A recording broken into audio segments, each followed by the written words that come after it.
on who I am. I'm an acupuncturist and herbalist living and practicing in beautiful Belvedere, Tiburon, California. And I'm now writing the soon-to-be-released smash bestseller hit, The Foundations of Herbal Balance Systems. A portion of that focuses on treating sensitive patients. It's a very important subject. Why am I the guy for this subject?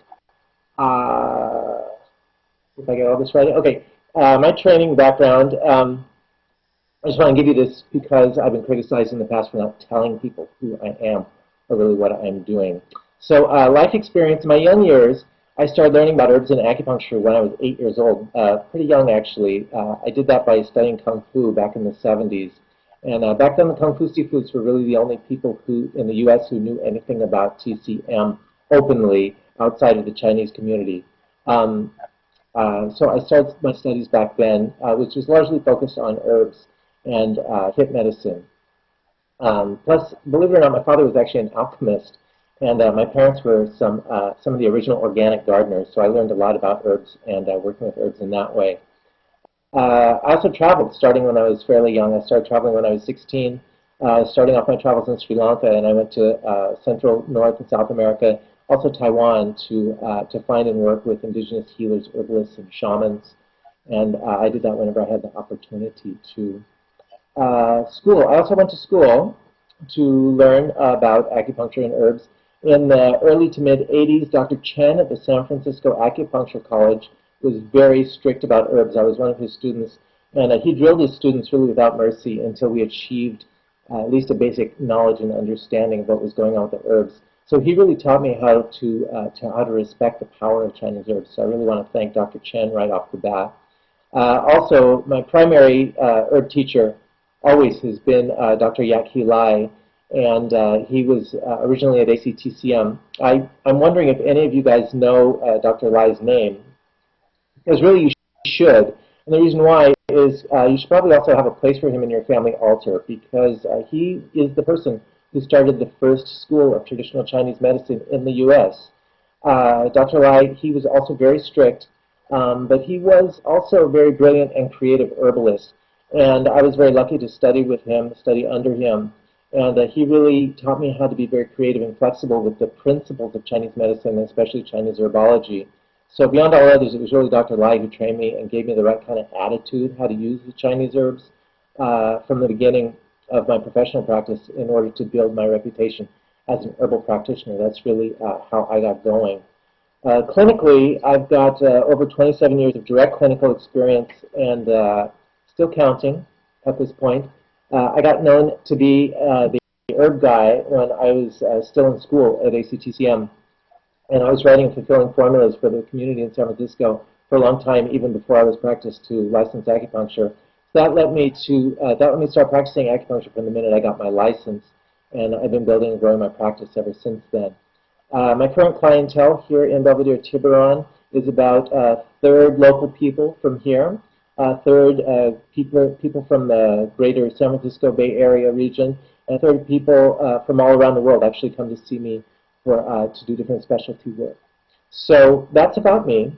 Why am I focusing on Chinese herbs right now? Acupuncture has reached a pretty fair level of saturation in the West at this point, and even though we're not practicing what we do, even within our profession, at the level to fulfill the public need in quality or volume at all. We still have a long way to go to address this incredible public need that we have. What I've seen is there's an abundance and maybe even an overabundance of materials on the subject of acupuncture. And a lot of people are teaching about acupuncture now. For better or worse, our field, it's expanding and diversifying, and every practitioner is kind of finding and defining his own niche in our profession.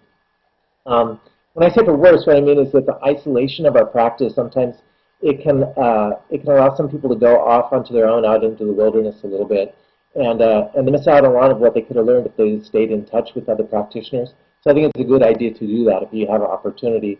On the other hand, some of the practitioners, they learn a lot because they're out in the wilderness, and then they become real masters, and then we never get to learn what they're doing because of their isolation. So that's another problem on the other end. I think also we suffer politically a lot because of our isolation and the different beliefs that we have. We don't have any kind of a consolidated position. But I think that makes us more robust as a group of practitioners as well. And so I think it's very important. I hope we get to keep that diversification because I think that's the key to our survival as a profession, as a medicine. Anyway, the subject of Chinese herbs and how to use them, it hasn't enjoyed really an equivalent explosion of teachers or practitioners like acupuncture has. Uh, I think that's kind of a paradox for a couple of reasons. The first is that, Western medicine is in large part in failure, especially in the U.S. And because of that, the public has really gone wild with spending and all kinds of experimentation with supplements. And the situation has really gone crazy on every level. There's so much money involved. There's so many people who are self-medicating with these supplements that they're buying that the FDA is constantly at the point of getting ready to shut down the whole thing, just like that's happened in many other countries. The FDA is wanting to do that all the time, and the failure of our community to provide a really grounded, effective, and responsible solution to the kind of mania that's going on with self-medication in the public is kind of shocking because number one, we're missing an enormous opportunity to educate the public, and for our own selves, we're missing the opportunity to get in really on the ground floor of what I think is going to be some of the best medicine in the next century, and that means during our lives we're going to be practicing. So the other part of the paradox is that Chinese herbs really have the potential, because it's such a developed medicine, to bring TCM to the forefront of all the medical options that people have now, to be treating so many diseases and get us out of our old stereotype that what we do is just good for treating pain. This is a stereotype I think we really have to work to eliminate very hard. Traditional Chinese medicine is a full-spectrum medical system, and we can't really allow our profession to be defined as something less than what it is. And yet, in our crusade to get accepted in the Western medical model, that's exactly what we are actually choosing to do. And I think that's going to spell a lot of bad things for our practice over time if we really want to survive as a profession. Using Chinese herbs, it empowers us politically as well as economically, and the reason why is because it gives us social currency, because of the effectiveness of our medicine rises so much as we treat people and they get better.